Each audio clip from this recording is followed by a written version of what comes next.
Meron na naman po tayong malaking balita para kay XRP dahil mismong si Ginoong Brad Garlinghouse, ang CEO po ng Ripple, ang pumuri sa pinakabagong performance ng XRP. Sa loob lamang po ng mahigit 3 buwan mula nang ma-launch ang XRP Futures nitong nakalipas po na May 19, 2025, umabot na po agad ito sa $1 billion open interest. Ayon po sa CME Group, ito ang pinakamabilis na futures contract na nakarating sa milestone na ito. Kaya ang mabilis na pag-akyat po ng open interest ay nagpapakita ng lumalaking tiwala ng institutional investors kay XRP. Posible pong magbigay ito ng mas malakas na demand at saka long-term growth sa kanyang presyo. Kaya yan po ang siyang ating pag-uusapan sa video na ito.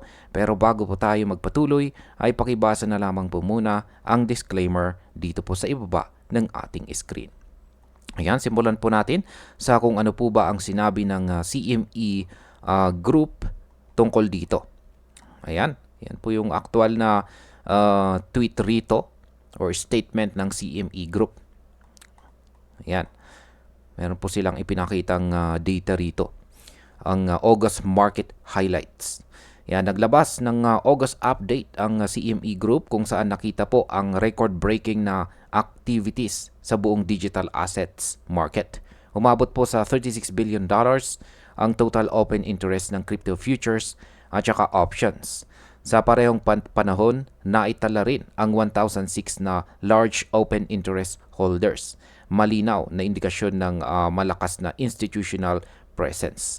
Kaya sa market impact, dahil lumalawak na ang interest ng malalaking players sa iba't ibang crypto, mas tataas po ang liquidity at stability ng market. Para kay XRP, mas nagiging solid po ang position niya bilang pangunahing digital asset.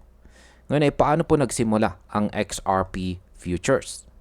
Yan, una pong inilaunch ang XRP Futures noong mga May 19, 2025. Ayan, bago pa man ang opisyal na araw ng launching, may block trade na agad na naisagawa noong May 18 at na-clear sa pamamagitan po ng Hidden Road. Sa unang araw, pumalo agad ito sa $19 million na trading volume. Sa loob po ng unang buwan, sumipa ito sa higit $500 million na trading volume kung saan ay mahigit 24,600 contracts ang na-trade. At umabot po ito sa $70 million na open interest. Sa market impact, ang bilis po ng paglago ay nagpapakita na may mataas na demand kay XRP, hindi lamang sa spot market, kundi lalo na sa derivatives trading. Ibig sabihin ay mas marami pong institutional traders ang nakikijoin or nakikisali dito. Paano mo naman po nakipagsabayan sa XRP sa ibang mga crypto contracts? Base po sa datos ng CME, ayan, balikan po natin.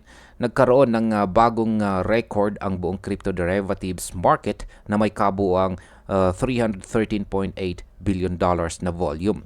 Si Bitcoin po ang pinakamalaki na $168.9 billion. Kasunod po ni Ethereum. Kasunod si Ethereum na may $127.4 billion. Samantala si Solana ay meron po siyang $9.2 billion at si XRP naman ay nakapagtala ng $8.1 billion. Ibig pong sabihin si XRP po ay mabilis na nakasabay sa mga malalaking pangalan at na-establish bilang isa sa pinakamabilis na lumago sa futures market. Kaya sa market impact, kapag patuloy po na lumalaki ang presence ng XRP sa ganitong klase ng trading, lalo itong magiging kaakit-akit para sa institutional exposure. Posible pong magbunga ito ng mas matatag na presyo sa hinaharap. Ngayon ay ano naman ang kahulugan ng renewed focus kay XRP? Ayon po kay Ginoong Garlinghouse, ang bilis po ng pag-abot ng XRP futures sa $1 billion open interest, ayan, ay patunay na napakalakas ng interest ng mga professional traders.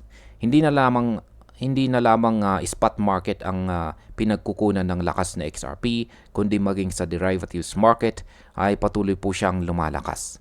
Kaya sa market impact, ang ganito pong performance ay maaring magbukas ng mas maraming oportunidad para kay XRP na tumaas pa ang presyo. Kung mas marami pong institutions ang papasok, magiging mas malalim ang liquidity at mas matibay ang suporta sa presyo. At ayan, bilang panghuli, sa akin pong pananaw, napakalaking hakbang ito para kay XRP dahil hindi po biro ang makipagsabayan sa mga malalaking crypto gaya ni Bitcoin at Ethereum. Ang bilis po ng paglaki ng kanyang futures market ay malinaw na indikasyon na seryosong tinitingnan po siya ng mga malalaking traders at saka institutions. Para po sa mga traders at investors, ito ay magandang sinyales na si XRP ay hindi lamang isang altcoin kundi isa ng mahalagang bahagi ng mas malaking financial ecosystem. Gayunpaman, dapat pa rin pumbantayan ang volatility dahil kahit malaki po ang institutional demand, hindi po ito garantiya na tuloy-tuloy ang kanyang presyo.